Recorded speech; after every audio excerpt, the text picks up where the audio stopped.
लग रहा है टेक्सचर? बिल्कुल, देखिए टेक्सचर के लिए मैं वापस वही निफ्टी का टेक्निकल चार्ट दिखाऊंगा आपको, जो हमने इस रैली के शुरू से इसको अप्रोच किया है। मार्केट में डिक्लाइन 200 डे मूविंग एवरेज के जस्ट नीचे खत्म हुई, फिर हमने एक बड़ी रैली देखी महाराष्ट्र इलेक्शन के बाद, फिर उस गैप को फिल किया और उसके बाद रैली आनी शुरू हुई, और वो 20 डे में जो है वो आपका राइजिंग 20 डे में है। देखिए, जो लोग ये मानते हैं कि ये अभी भी काउंटर ट्रेंड रैली है, और उसमें कोई बुराई नहीं है, क्योंकि जिस तरीके से हम गिरे थे उसमें मान सकते हैं आप ये। तो अब मार्केट में मेरा ये व्यू है आशीष कि अब आपको थोड़ा संभलने की ज़रूरत है, क्योंकि एक परमा व्यू लेकर कोई फ़ायदा नहीं है। मार्केट जो कह रही है उसको हमको रिस्पेक्ट करना है। 24,300 से 24,800 का जो ये जोन है, 500 पॉइंट का जो जोन है, ये ऑलमोस्ट लाइक बर्मुडा ट्रायंगल, इसमें आप फंस सकते हैं। और बर्मुडा ट्रायंगल में अगर आप फंसे तो फिर गए, फिर तो नामुमकिन है फंस, मतलब है ना। तो इसके लिए तो इस जोन में आप पोजिशनल ट्रेड नहीं ले सकते हैं। आप पिछले 4-5 दिन से हमारी अप्रोच ये रही है कि आप इंडेक्स में इंट्राडे में ट्रेड करें, स्टॉक में अगर आप चाहें तो भले ही आप कैरी करें। कुछ समय के लिए अभी आपको यहाँ पर मार्केट में इंट्राडे रहना होगा। और एक और रीज़न ये भी है क्योंकि अब इस तरीके के गैप अप्स गैप डाउन होंगे। अब आज 100 पॉइंट नीचे खुल रहे हैं, अगर गिफ्ट निफ्टी सही है तो किसी दिन हो सकता है 100 पॉइंट ऊपर खुल जाए, तो आप आपके पोजिशनल ट्रेड्स को ये गैप अप्स गैप डाउन्स खराब करेंगे अब।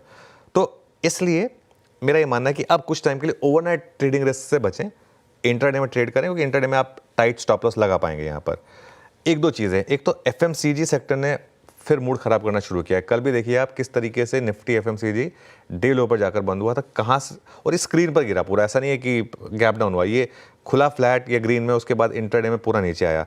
लीवर का चार्ट देखिए आप, गोदरेज कंज्यूमर ने सबसे पहले मूड खराब किया।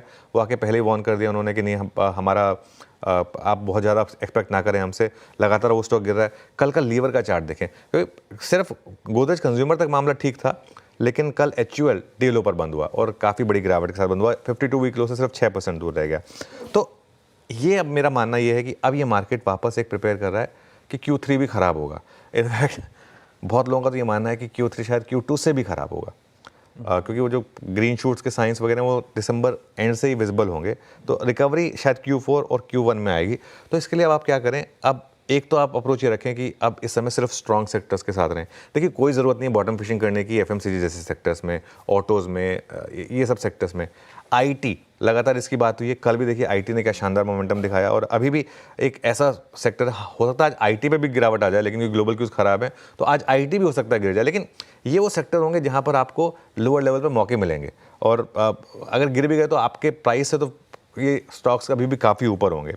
तो ये लगातार बात हुई कुछ टाइम के लिए आईटी में रहें।